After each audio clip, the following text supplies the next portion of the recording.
Coming up on MCTV this week, MC's youngest Greek organization takes to skates for charity, and we take you into a slice of the Cultural Awareness Week activities. This week starts now.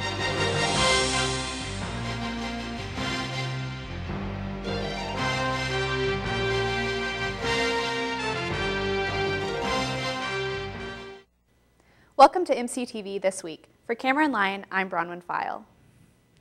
Last Friday, students had the opportunity to strap on their skates for a great cause. Tori Philbin takes us to the roller rink. Mu Lambda Rho, MC's newest Greek fraternity, hosted its first philanthropy event, Row Bounce, last weekend. As some students skated the night away, others assembled in teams to compete for prizes, such as Row Bounce t-shirts and gift certificates for Alfano's Pizza. The teams participated in various games, such as the Limbo game and the Spot game. All of the proceeds went toward the UNICEF TAP project, which raises money for clean water to go to children in underprivileged areas.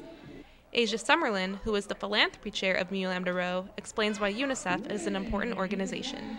The purpose of UNICEF is to make sure the number of preventable deaths goes down to zero, which is why their slogan is Believe in Zero. And Mu Lambda Rho fully supports that slogan. Exactly $628 was raised for Row Bounce, which Summerlin was happy for the turnout. This would not be possible without all my Mu Lambda Rho brothers and sisters. So I just want to thank them for supporting us, and I want to thank everybody at Monmouth College for supporting us. Mu Lambda Rho is hoping to do another event in order to raise money for UNICEF. For MCTV, I'm Tori Philbin. If you would like to learn more about UNICEF or to submit a donation, please visit www.unicefusa.org. Impact came to Monmouth College last Tuesday to put on a short play called Without a Trace. The play featured a man named Trace and how he deals with having amnesia and talking to his family about trying to remember his past. Impact was formed in 1990 when a group of students at the University of Illinois Urbana-Champaign banded together with the idea of sharing their knowledge of African and African-American culture with others. But after, I have other plays, I have some short plays, and I have another one-act play that is a comedy. So usually, most of what I write is comedic. This was a far departure from comedy, but so yeah, so it's been an experiment. For more information on Impact, you can go to mpaact.org. Last Thursday, MC students welcomed the all-Latina theater Tatre Luna to campus. Crossed, a play by Tatre Luna, Chicago's first and only all-Latina theater, came to campus as a part of Modern Foreign Language Week. Tatre Luna performed mini skits centered on the misinterpretation of people of color. The audience even got into the act by answering questions and selecting skits to be performed. My country, 'tis of thee, sweet land of ripping seams, of thee I sing. Tatre Luna is currently visiting other states for their 2014 tour. Visit www.teatreluna.org to purchase tickets. Taking a look at some events on campus this week.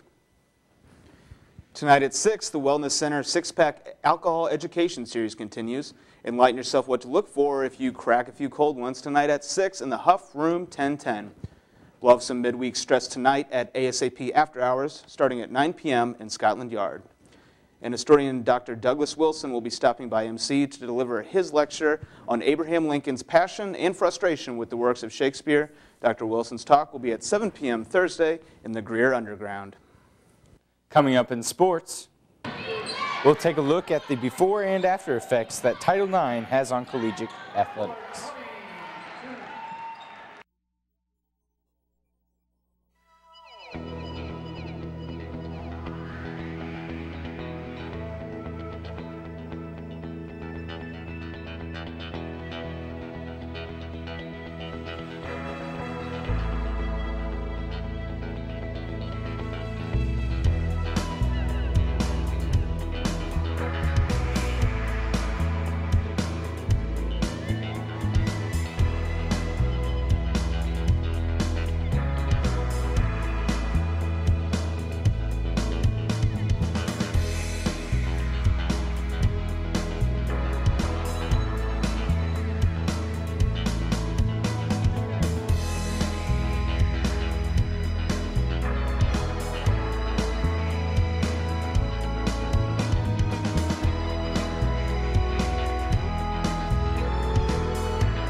Last week, 2 speakers shared their experiences with women's sports before Title IX. Title IX is part of the Education Amendments of 1972 that protects against discrimination based on sex in education programs and activities such as not providing equal opportunity in athletics. Peggy Kolchevsky and Kathy Wagner shared their experiences before and after Title IX. Both women grew up being called tomboys because of their love for sports. In my 4th grade, I was out there playing ball with the boys, and there was one fellow that was very competitive, and he liked to call me names, and all I wanted to do was strike him out. I couldn't wait. Strike 1. Strike 2. I was really sweating by this time. And he was a great ball player in 4th grade. I struck him out. He was so upset he threw the bat at me. I jumped over it, grabbed the bat, ran into the principal's office. I was going to prove it. And I said, he threw that bat at me. And the principal says, don't worry, I'll take care of it.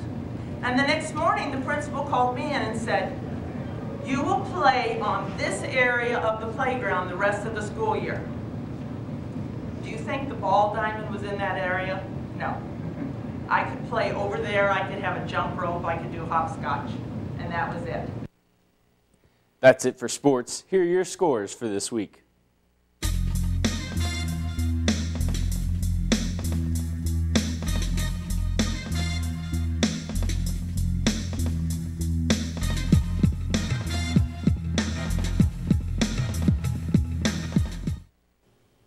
That's it for MCTV this week. I'm David Beidel. And I'm Bronwyn File. Be sure to tune in next week for a new edition of MCTV. And I'm Cameron Line. Remember, you can find us on the web at monmouthcollege.edu/MCTV. Thank you for watching, and we'll see you next time.